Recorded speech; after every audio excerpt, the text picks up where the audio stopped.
Shalom, my dear friends. Today, the 29th day of the month of June, corresponding to the third day of the month of Tammuz of this year of redemption, 5785. And today is a significant day in the Jewish calendar, both for Breslover Hasidim, like myself, as I hope I may call myself, and for Lubavitcher Hasidim, followers of the Chabad Rebbe, and indeed for Jewish people all over the world. Historically, the 3rd of Tammuz was one of the most tragic days in the Jewish calendar, from the time of 1768, in which year there was a horrendous massacre of Jews in the town of Uman in the Ukraine.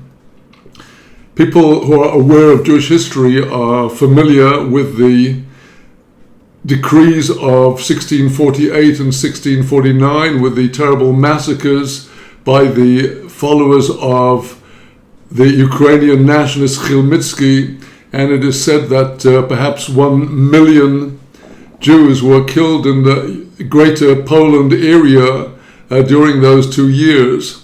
And in the 1768, it seemed as though the same rebellion was about to continue against the Polish government, who at that time ruled Ukraine. And the Polish garrison city of Uman in the southern Ukraine, between the capital Kiev and Odessa, was a place of refuge for hundreds of thousands of Jewish people who thought they could take succor in the Polish government garrison city. And so by the midsummer of 1768, with the rebel forces advancing, there were masses of Jewish people crowded into Uman. And when the governor of the city saw that the rebel forces were approaching, he sent out an emissary who said that if they would agree only to kill the Jews and save the Poles in the city, he would open the gates of the city to them. And this is what he did. And in the space of 3 days, from the 3rd of Tammuz in July 1768 to the 5th of Tammuz, in the space of 3 days, historians agree that at least 20,000 Jewish people were put to the sword when they refused to worship before a crucifix.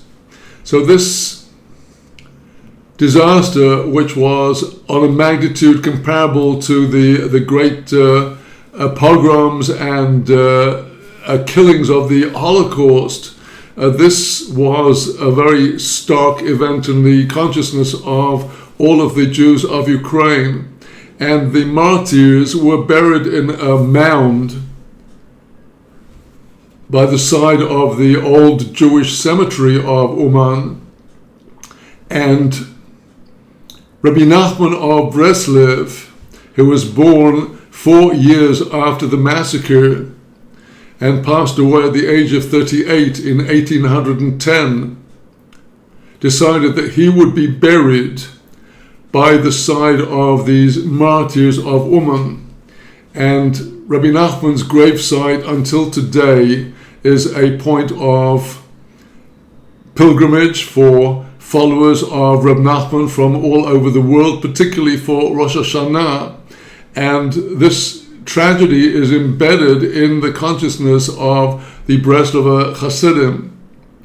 Well, now, it was on the same date in 1994 that the Lubavitcher Rebbe, after a ministry of some 92 years, gave up his soul to the Creator. And this was the 3rd of Tammuz, a day which is observed by followers of the Lubavitcher Rebbe across the world until today, with great gatherings of Lubavitcher Hasidim, particularly in Queens, New York, by the side of the cemetery where the Rebbe, the last Rebbe, is buried by the side of his father-in-law, the previous Rebbe.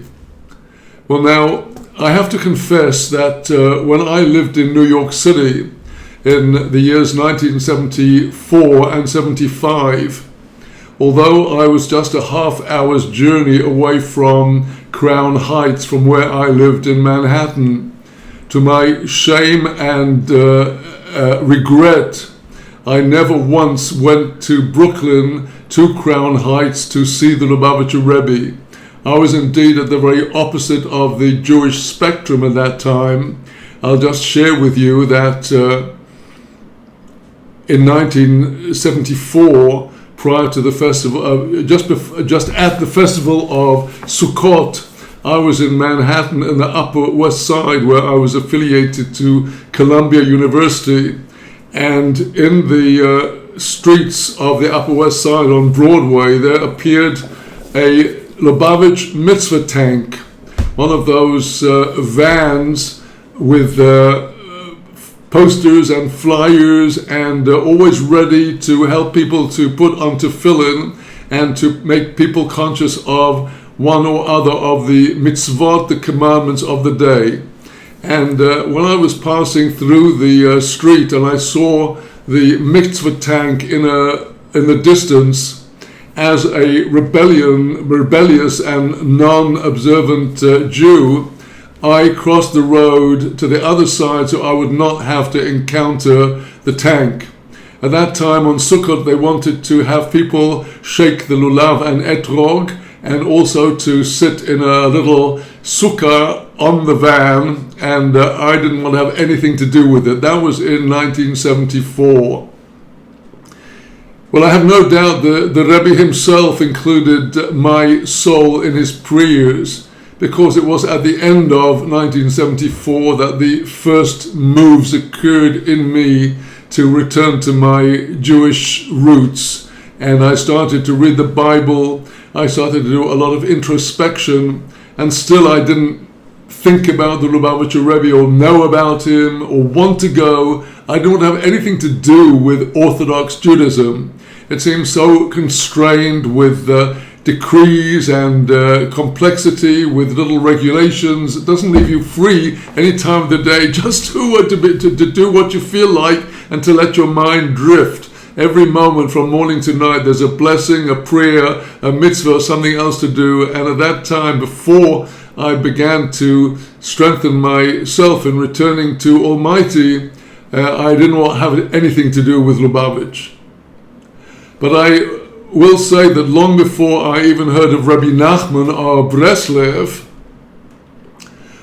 when I returned from America after my studies to London in 1975, and I began to take my search for my Jewish roots more seriously, by the time that came 1976, and I wanted to learn how to tie tzitzis, and I had a little handbook for Jewish people called the Jewish Catalog, a very famous book at that time, a kind of album with chapters about all aspects of Judaism, and a kind of do-it-yourself. But as much as I tried to figure out exactly how to tie the knots on the four corners of the talit, I couldn't do it by myself. And at that time, it was quite obvious if you needed to know something about Judaism and you had no background. I certainly would not have gone to the rabbi of my old community, because I never in any way felt that he was able to address my soul. But back in 1976, where I did go to in towards the fall and the winter of 1976, was Lubavitch House in Stamford Hill, North London. Where else do you go, or where else can you expect to find a welcome with open arms? So I show up in Lubavitch House, Stamford Hill, one Sunday morning, and a young red-haired man, a very, very strong Lubavitcher, comes up to me and says, "Hello," welcomes me, "how can I help you?" well, look, I'm trying to learn how to tie tzitzis. Immediately he took me aside and showed me exactly how to do it. And he said, by the way, I'd like to invite you to come for Shabbat to Stamford Hill to my friend who was a prominent outreach rabbi in Lubavitch at the time, Rabbi Naftali Lowenthal. And that was my first Shabbat with Lubavitch in Stamford Hill in November of 1976. And there were the three of us at the table, my red-haired friend, Tali Lowenthal, and myself, and I think we consumed at least 2.5 bottles of vodka on that occasion, according to the Lubavitch precept that it is necessary on Shabbat to allow the spiritual soul to be released, and that is done by plying the body, the physical being, with liquor, with vodka, and that way the body is rejoicing from the vodka, and the soul is free to rejoice from the proximity to our Father in heaven on the Shabbat. Well, that was the beginning of my acquaintance with Chabad, and I can't say that I entirely warmed to Chabad. I think that I had not yet encountered Rabbi Nachman, but there was something about Chabad at that time that kind of bothered me. In Stamford Hill in London, we had live video connections with the Rebbe at that time, his live video broadcasts, his so-called Verbrengens, with sometimes hours of Torah teachings interspersed with nigunim, with serious singing or very spiritual melodies, and of course supplying people with vodka to help the joy along. And there was something about Lubavitch which kind of bothered me, and that was that people seemed to embrace uniformity. That redhead new friend who I'd made in Lubavitch House that Sunday morning said to me, isn't it wonderful that everybody's wearing the same hat and the same coats and the same, doing the same things? And I said, no, that's not what I'm looking for. I'm looking for something more individual. And in 1977, just before I was going to pay a visit to Israel for my first time since returning to my Jewish roots, summer of 1977, I had a dream. And the dream was that I was in Lubavitch House in London, and I was locked in, but there was a raging fire outside, and people were very happy around the fire, but I couldn't get out. Well, a couple of weeks later, I flew to Jerusalem, to Israel, and came to Jerusalem. And my first night in Jerusalem, I wandered into a classroom in a yeshiva for Ba'alei Tshuva, for newly strengthening penitents, Devar Yerushalayim. And there was a young man in shirt sleeves who was giving a class to a small number of young men in English on the subject of Hitbodedut, Jewish meditation. Reb Nachman's prescription of taking time for yourself, going to a private place, and pouring out your very heart in your own words, in your own way, to the Almighty. I had actually heard about Rabbi Nachman a little while before, when my younger brother had visited Jerusalem himself, and he came back and said, you know who are the happiest people in Jerusalem? The Breslover Hasidim. And what is their happiness consist of? Well, every day after lunch, a van comes up to the Breslov Yeshiva and takes a bunch of them outside the city to the fields and the woods. They all disperse. They spend an hour crying out to God, jumping, dancing, weeping, laughing, whatever they want. They come back after their hour, and they're all very happy, balanced people. Well, after I heard that, and I arrived in Jerusalem and heard this class on Hitbodedut, a couple of days later, I visited the city of Tzfat, and there I met a Breslover Chassid who gave me the one English translation of Rabbi Nachman that existed at that time in 1977, Rabbi Nachman's Wisdom, a remarkable volume which has nothing of the complexity of his teachings in his main work, Likutei Moharan, but expresses very clearly the teachings of faith, joy, meditation, weeping, laughing, trust, and many other invaluable life lessons. Well, I was in quite a dilemma at the time. I was had my eyes on getting married, and I knew that it's necessary to choose a path in life, and I was very uncertain. Am I to go to Lubavitch and follow the Lubavitcher Rebbe, or am I to go to Breslover and follow the Breslover Rebbe? Well, I had correspondence with the Lubavitcher Rebbe, both before my wedding and afterwards. And I'd like to share with you a letter which I received from the Lubavitcher Rebbe in answer to my lengthy letter to him, pouring out my many issues. And the answer that he gave me, the main question in the letter was, and it's quite audacious to ask the Lubavitcher Rebbe, should I become a Lubavitcher Chassid or should I become a Breslover Chassid? And here's the answer which the Rebbe sent to me in his letter, a signed letter that I treasure until today.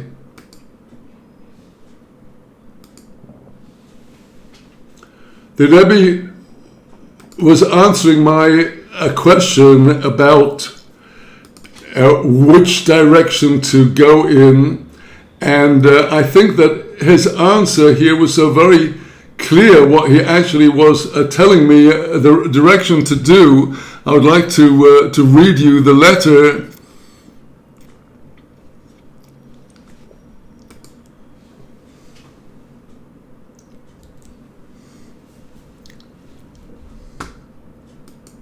He writes to me, to my name as I was known then, Mr. Avraham Yehoshua Graham in London, Shalom Ubracha, peace and blessing. I'm in receipt of your letter of 9 Shvat, in which you express your feelings and frustrations. It is surely unnecessary to emphasize to you at length that since God expects every Jew to serve him with joy, and this bound up with inner shalom, inner peace and harmony, it is certainly within the reach of every Jew, for even a human being would not expect of another something that he knows is beyond the latter's capacity. Therefore, there can be no doubt that every person has the full capability to serve God with joy, whatever his special circumstances are. Moreover, since the above is what the Torah, Torat Emet, the Torah of truth says, it speaks of true joy that permeates one's whole being. As for lacking the experience of Torah, as you write, every person is born without this experience. As it is written, man is born as a wild donkey, which applies to everybody. But it's also said, if you will make an effort, you will find, and with a proper effort, the achievement is even greater than anticipated in the manner of a sudden, unexpected find. He continues, I trust you received my letter on the occasion of your marriage. Now, our marriage had taken place, actually this letter was written on the very day of my marriage, the 16th of Shvat of 5739. And he had previously, the Rebbe had sent me a letter on the occasion of the marriage. He says, I reiterate the blessing that it should be in a happy and auspicious hour for a binyan adayad, a building for eternity, with the blessing of Mazel Tov, signed in the authentic signature of the Rebbe himself. Well, to me, this letter continues to be an article of real wonder. Firstly, that I have a signed letter from this outstanding tzaddik. And look at this. The Lubavitcher Rebbe had thousands and thousands of followers. And across the world, in New York, around him, in Crown Heights, in other places, he had correspondence. And here he is writing me a detailed letter in which he references a letter he had previously written me, which means that he remembered that he's writing. He's not just writing to a person, he knows who he's writing to. And he takes account of the circumstances of that person. Well, to me, as somebody who had recently discovered Rabbi Nachman, and everybody knows Reb Nachman's world-famous teachings, it's a great mitzvah to be in a state of simcha always. When the Lubavitcher Rebbe writes to you and he says to you in answer to your question, should I go to Lubavitch or to Breslover, to the Lubavitcher tradition or to Reb Nachman, he says, you surely understand that the most important thing in life is to be in a state of simcha, to attain simcha. And this is something that you can attain, that you are able to attain, despite everything I poured out to the Rebbe in my letters, and you can. What an inspiration! What a caring individual! And this is to thousands and thousands and tens of thousands of people. Now, I did indeed primarily choose to go to Breslover as my source of inspiration. Nevertheless, I am eternally, until today, grateful to the Lubavitcher Rebbe for his continuing profound influence over every detail of my life. The effect of being in Stamford Hill in the the end of the 1970s in Lubavitch was a lesson in what is the important thing in Judaism today, and that is outreach. To go out to everybody, everywhere possible, to promote the Torah. Now, I'm not going to go into the challenges of this work, but the Rebbe himself said, if Coca-Cola can put their advertising everywhere you go, wherever you go, you will always see Coca-Cola advertised, then most certainly Judaism should be doing the same. We should be putting out Judaism everywhere, publicizing. And he did it with those mitzvah tanks in the street that would go and bring Judaism to Broadway, New York, to the people on the streets, even if I ran away from it at the time. Nevertheless, thousands put on tefillin and fulfilled other mitzvahs in this merit. And the Lubavitcher Rebbe was all about outreach in the most sophisticated way possible.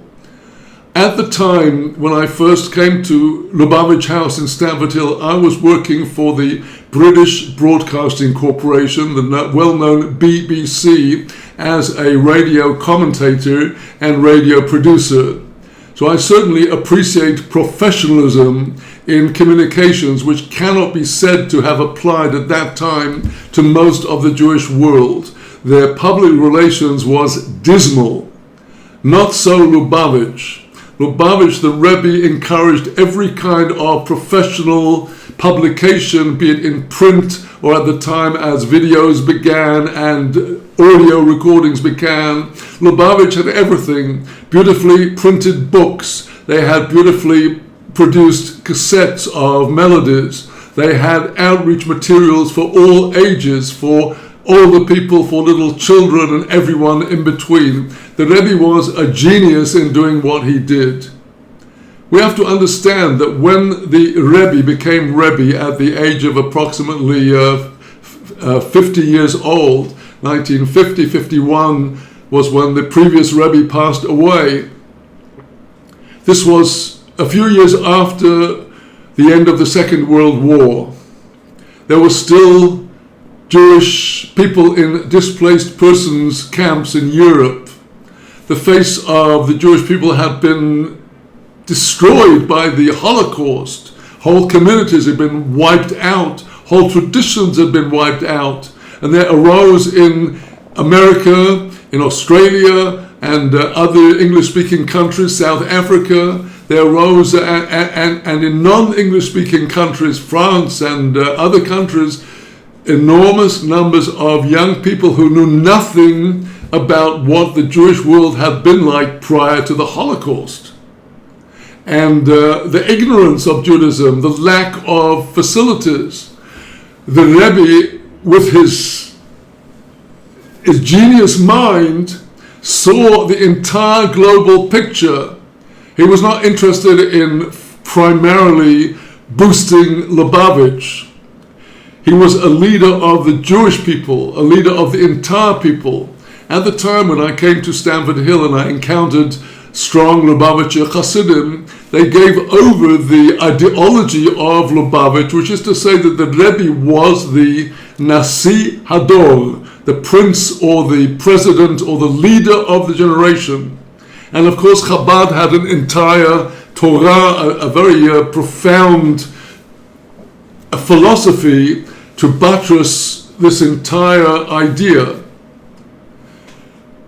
But it was only when I went into the teachings of Rabbi Nachman that I received the handle to be able to understand what the Lubavitcher Rebbe really was.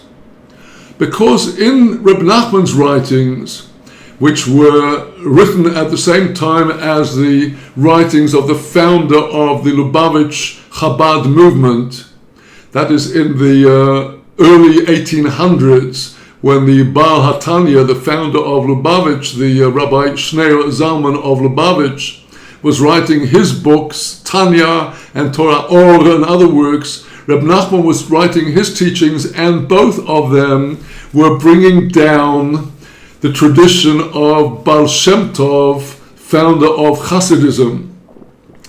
And Reb Nachman, more than anybody in all of his teachings, writes about the centrality of the figure of the tzaddik.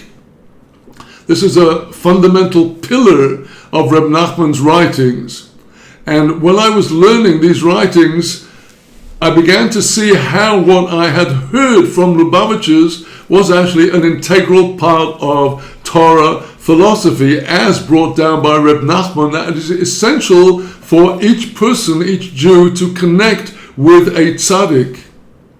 There was a very beautiful mashal, a parable, not from one of the Hasidim, but one from the true great Hasidim of all time, Rabbi Moshe Chaim Luzzatto, Ramchal, in his outstanding work on Jewish faith, The Way of God, Derech Hashem, and the author of the Masilat Yesharim, The Path of the Just. At the beginning of The Path of the Just, he writes that the world is like a maze, and people are trapped in these pathways. They don't know if this turn or that turn will bring them to their goal. They simply can't see because the whole thing is built to confuse.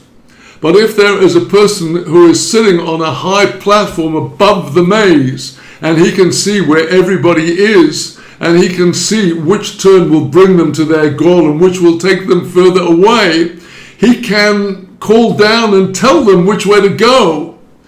And the Nimshal, the parable illustrates how the tzaddik, who is separated from the desires and the impulses of the material world, is separated to the point that he is able to see what others cannot see, and he can guide us. Well, now, it was not until 1983, after I had been in Breslover teachings for some 5 to 6 years, and I had already published 2 publications, translations. My first ever publication, Restore My Soul, that came out in 1980, and a much more extensive work, Rabbi Nachman's Advice, which was the first substantial English translation of Rabbi Nachman's substantive teachings in Likkutei Moran, arranged by subject. Well, these books came out in the summer of 1983, and after Sukkot of 1983, I was due to travel to California to begin to promote these books and seek funding for further projects. This was my first time back in New York since my secular days ended in 1975, and here I arrive 1983, 8 years later, and my first stop was a Shabbat in Crown Heights. And I had cousins who lived there, and on Friday night I went to the Lubavitcher synagogue, 770 Eastern Parkway, the great synagogue with thousands of people praying there for the Kabbalat Shabbat. Well, I'd never seen the Lubavitcher Rebbe before that in the flesh. And I was somewhere in the middle of this great assembly of some 5,000 people when the Rebbe enters from the back and strides forward to take his place at the Mizrach, at the eastern end of the synagogue. And as he's walking through these crowds, I'm watching like everybody else with eyes glued on him. And he looks at me straight in the eyes, a look that has pierced my soul. In the following days, my skin came out with blotches as a nervous reaction. I'd never seen such an example of a lion of a man, Gibor, a mighty warrior of God. And he went and strode to the front of the synagogue. That was the only time I ever saw the Rebbe. Sunday morning, my cousin with whom I'd stayed in Crown Heights said to me, "The Rebbe loves books. You must send in copies of your books, your new books to the Rebbe." We had 2 publications of mine, and there was Rabbi Nachman's Stories and Outpourings of the Soul, translated by the late Rabbi Aryeh Kaplan of blessed memory. So Sunday morning, my cousin takes the books to the Rebbe's secretary, and I'm due to leave New York Monday morning to fly out from JFK Airport to Los Angeles. Well, about an hour before I'm due to leave the house, the Rebbe's secretary calls my cousin and he says, "The Rebbe was up all last night with the 2 chief rabbis of Israel who came here to visit, but he found the time to write this little note, and a note of blessing to me that he will mention this cause at the grave of his father-in-law, and gave us a blessing for success." And with the note were 2 crisp $20 bills, my first donation received in America for the translation of the writings of Rebbe Nachman from no less than the Rebbe of Lubavitch. What a greatness! What a vision! I proceeded to the airport, got into a plane where there were no more than 15 passengers in this transcontinental airliner.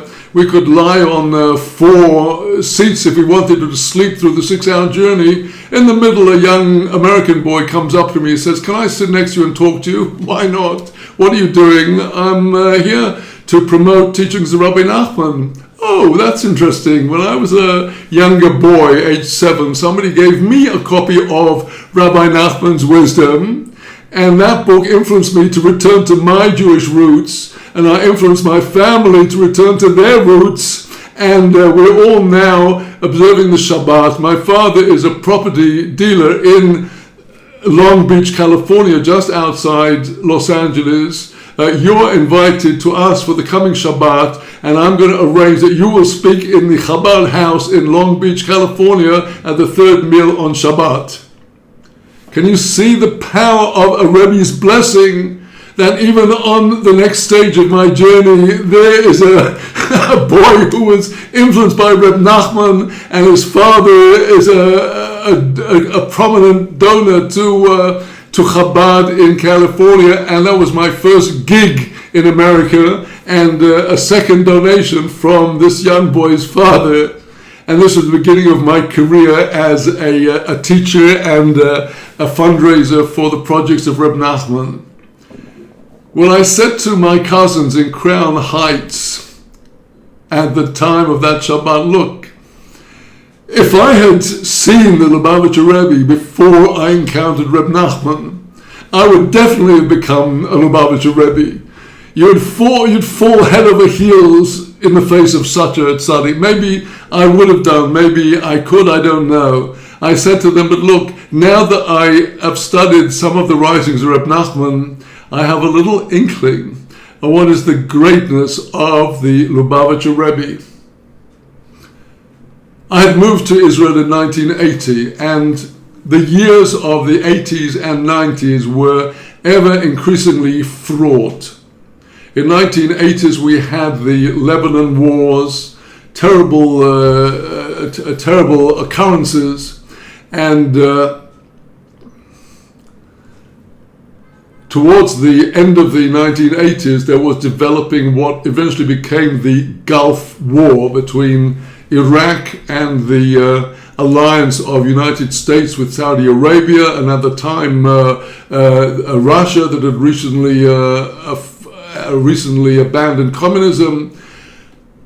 Now, here in Israel, we had been told again and again that Saddam Hussein, the dictator of Iraq, has chemical weapons and biological weapons. At that time, prior to the war, you'll recall perhaps that it was in 1990, in the summer, actually the day after Tisha B'Av, that Saddam Hussein invaded and occupied Kuwait. And immediately after that, the alliance began to form against him, and the lineup for what became the Gulf War developed. Well, now, we were all in Israel issued with mandatory gas marks. Little children had to walk around with these boxes with their gas marks, and that was the first time we started to hear the sirens. And Israel, during the Gulf War, experienced 39 Scud missiles sent from Iraq to Israel, with one casualty only. Well, prior to the war, most of the population was really terrified. Obviously, you have Iraq breathing down our necks and threatening with biological and chemical warfare, and you've all got gas marks, and everybody's discussing, people with a beard, do you wear a gas mark? Do you shave your beard? What do you do? Crazy! And there was only one voice in the Jewish world that said there's nothing to fear. There will be no damage to Israel. And whose was that voice? The voice of the Lubavitcher Rebbe. The Rebbe, again and again, week by week, was giving encouragement and strength to us in Israel and to Jews across the world, that there was no need to fear Saddam Hussein. This was a new thing. Well, tragically, in 1992, 2 years before the Rebbe passed away, the Lubavitcher Rebbe had a neurological event that left him paralyzed and unable to speak. And for 2 years, the Rebbe would sit before the assembled Hasidim who would sing, and the Rebbe would be there and could not say a word. Just prior to his paralysis, he said, I did everything I could to bring Mashiach, and now it's up to you. Well, you know, it was after the Rebbe's paralysis when the Rebbe could no longer speak, and the Rebbe had said again and again, Israel never ever give up territories. That was before the nightmare of Oslo. That was before these crazy so-called peace deals. The Prime Minister of Israel, Menachem Begin, had already traded the Sinai to Egypt for a piece of paper in return. And now Egypt has tanks and troops massed on the border between Sinai and Israel, which are there for no reason whatever except for aggression in the future. The Rebbe knew exactly that there is no point in giving territory, because it will simply undergo what happened to Gaza, which was surrendered to Israel, by Israel to the terrorists, and has been under terror ever since, and until today the Israeli army is unable to dislodge the terrorists. The Rebbe was adamant, do not give away territories, but once the Rebbe was no longer able to speak, that was when the traitors brought out the Oslo deal that gave up the vital heartlands of the land of Israel to terrorists from 1993 and onwards. Well, the Rebbe passed away in July of 1994. And from Rebbe Nachman we learn that when a tzaddik leaves the world is left in darkness. And indeed, we can see from that time on, we have gone into an ever-deepening cycle of terror and war.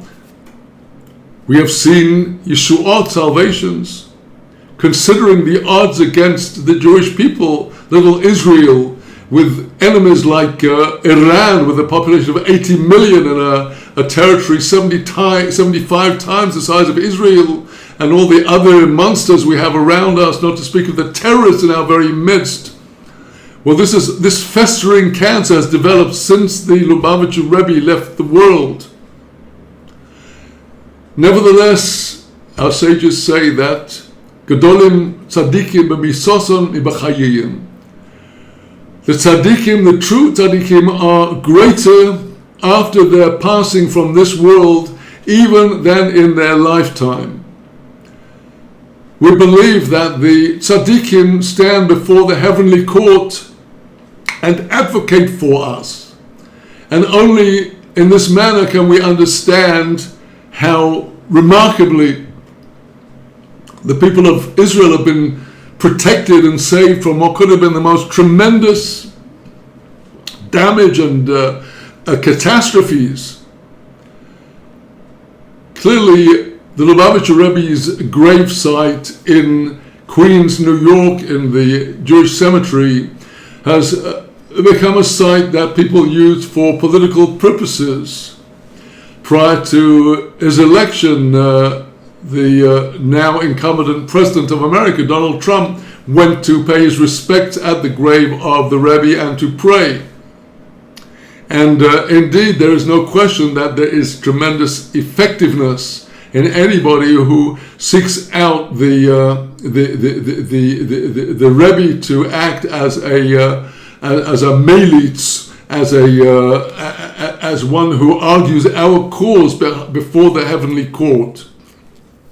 It's interesting that back in the early 1980s, when I had my crossroads between Breslover and Lubavitch, the Breslover Hasidim were known as the Toite Hasidim, the dead Hasidim. The reason being that the Breslover Hasidim were following a Rebbe who had passed away in 1810. Well, now, after the Lubavitcher Rebbe passed away and appointed no successor, and apparently intentionally, because Lubavitch tradition has it that there will be no more than 7 Lubavitcher Rebbes. So when the Rebbe passed away, Lubavitch also settled into the paradigm of the Toite Hasidim, where until today, just like in the case of Breslev, activity centers around the graveside of the Rebbe. You can send faxes and emails to New York requesting blessings, requesting prayers for healing, for marriage partners, for anything else you may need or want. This is really quite remarkable. And this is exactly following the lines of Breslev. So should we be Lubavitchers or should we be Breslevers or something else? Well, the truth is that Rabbi Nachman himself teaches, and this is at the end of the first part of Likutei Moharan, the second half of teaching 282, the teaching of Azamra, I shall sing, that all of the different souls of Israel are arranged as on a tree, where there are the roots of the tree, the trunk of the tree, and the branches of the tree. And all of the different souls are like leaves and fruits growing from the different branches. And there is a tzaddik, whether one in the flesh or on a spiritual level, who actually sends each of the different souls to their point of nurture.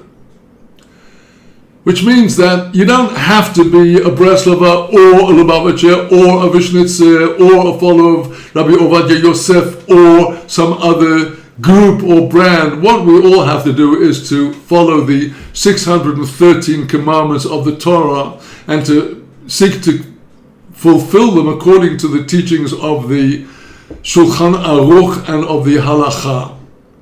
But where one plugs in for one's spiritual inspiration, That depends on the nature of one's soul. There are Breslover souls, there are Lubavitcher souls, there are Vishnitzer souls, Belzer souls, and of all the different denominations and groups. And the important thing is to find out where is the root of one's own soul. And thus I do feel that the Lubavitcher Rebbe himself in his greatness directed me to where he believed that I would find my place. Well, by way of conclusion, I would like to quote very briefly to browse a very remarkable article which was written quite a few years ago, The 13 Ways the Lubavitcher Rebbe Changed the World Forever. And you can find this article if you would like and read it for yourself. I'd just like to basically read some of the headings. Speak to the youth. The Rebbe wanted to address young people, which he did brilliantly, so much as his following are young people as opposed to the tired old Judaism of pre-Holocaust days, which had very little to say to young people. He said rebellion is revelation. Our age is an age of rebellion. Jewish people were going to India, to Zen Buddhism, to every kind of tradition for their inspiration. The Rebbe understood that this is the way people can actually find their way back to Judaism. The Rebbe was unlike some of the Hasidim who almost seemingly ignore the role of the woman, was very focused on encouraging women. My cousin with whom I stayed in Crown Heights, she with her husband actually produced on the instructions of the Rebbe a beautiful volume called Eshet Chayil, Woman of Valor, speaking about the role of the woman in Judaism. No person is too far gone. The Rebbe addressed everybody. He didn't say, you've got to be a Lubavitcher. Some little movement you can always, he sent into prisons, he sent to drug addicts and to every other person. Knowing joy, the Rebbe emphasized the importance of fulfilling our religion with joy. It's not supposed to be a misery, like so many people make it, obligations and guilt and fear. Joy is the essence. The Rebbe was always practical. He sent out his people, and there are today thousands of his shalichim, his emissaries, to bring commandments, mitzvot to the homes, tefillin, mezuzot for the homes, to kosher kitchens. Judaism in the public square. If Coca-Cola can do it, so can we do it. Across the world today, Hanukkah lights are lit in cities across the world, major cities. Was this the case ever before? It was the Lubavitcher Rebbe who introduced this. He said, identify with your Judaism. He sends out his mitzvah tanks to the street to help people identify. And everything is one community. We don't all have to be either this or that. We are all a unity wherever we're coming from. Harness technology. No one like the Rebbe to introduce the use of technology for live video connections with satellite technology, advanced recordings, and so on and so forth. Lamplighters. The Rebbe had a tremendous ability to understand who has the potential to draw other people to Judaism. He knew exactly who to send to each role, and from the chief rabbi of England, Rabbi Lord Jonathan Sachs, whom the Rebbe directed to study for the rabbinate, and countless others that the Rebbe sent on their way to a brilliant future. And the Rebbe said, we must think globally across the world, with over 5,000 emissaries today across the world, but act locally, make sure you do what you do to touch actual people. Well, I think that does evoke something of the greatness of the Rebbe. Reb Nachman said one should aspire to see the faces of all the tzaddikim of the generation. And indeed, I, until today, derive inspiration from simply seeing the face of the Lubavitcher Rebbe. It's not surprising that there is a huge evil eye, Eine Bisho, against Lubavitch. From the time of the Rebbe, there were big rabbis, I think out of jealousy, watching his success, said this is going too far. You can't put tefillin on every ignorant person. Some of the opponents of Lubavitch made a model of a donkey and put tefillin on the donkey. How insulting to the tefillin, to the greatness of the Rebbe. You know, in conclusion, let me just tell you about the greatness of the Rebbe from his earliest years. We today are seeing pictures of the Rebbe with thousands of Hasidim listening to his every word. We can see videos of the Rebbe who is sitting and as one person after another on a Sunday morning comes up with their issue, and with perfect presence of mind he answers each one and distributes his dollars. We see the Rebbe as a public figure. What we don't see is the Rebbe as a young man, Shanim Rishonot, the first years. Quite amazing. A Gaon Olami, a genius in Torah, a genius in mathematics and science and philosophy. The extent of the Rebbe's knowledge of Torah is unimaginable to most of us. The depth with which he understood the Torah, the answers which he gave to impossible conundrums in Chassidut and Kabbalah, for which he is praised by the greatest Kabbalists, at the same time as having volumes and volumes and volumes of letters addressed to individual people, addressing each one his issue with words of Holy Spirit. So where are we to take this today? We've just come through a most terrible war. I think the trauma of the war between Iran and Israel with the American involvement is a trauma that until today people in Israel are not yet coming to terms with. But the Rebbe had a very simple set of prescriptions. Increase your Torah study, because Torah is necessary in order to understand what we have to do. We must always be studying Torah day after day. And for me, the horizons of the Torah were opened up by the Rebbe's challenging institution of the daily study of Maimonides' Code of Torah Law, which for me brought me right up into all of the Talmudic discussions. Study Torah. Number 2, tzedakah, charity. Charity is the beginning of all of the commandments, thinking about somebody else, parting with our hard-earned funds for the collective benefit for the sake of God. And number 3, the practical commandments.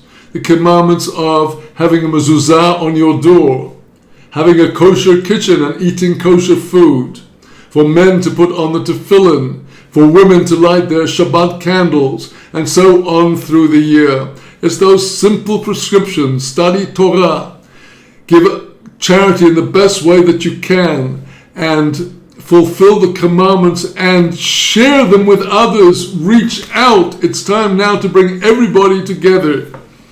Well, as you can see, I'm a great and profound admirer of the Lubavitcher Rebbe as a Breslover Chassid. I never felt there was any contradiction. I never felt that the Lubavitcher Rebbe insisted, you must come to pray in my communities. He said to me,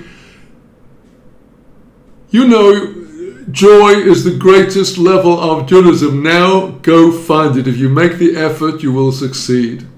What a man. What a man. What a tzaddik. May God reveal to us the tzaddik of our generation and reveal to us Melech Moshiach, King Moshiach, quickly in our days. Shavua Tov, Chodesh Tov, a good and a blessed week, a good and a blessed month. May we strengthen ourselves with our connection with the tzaddikim.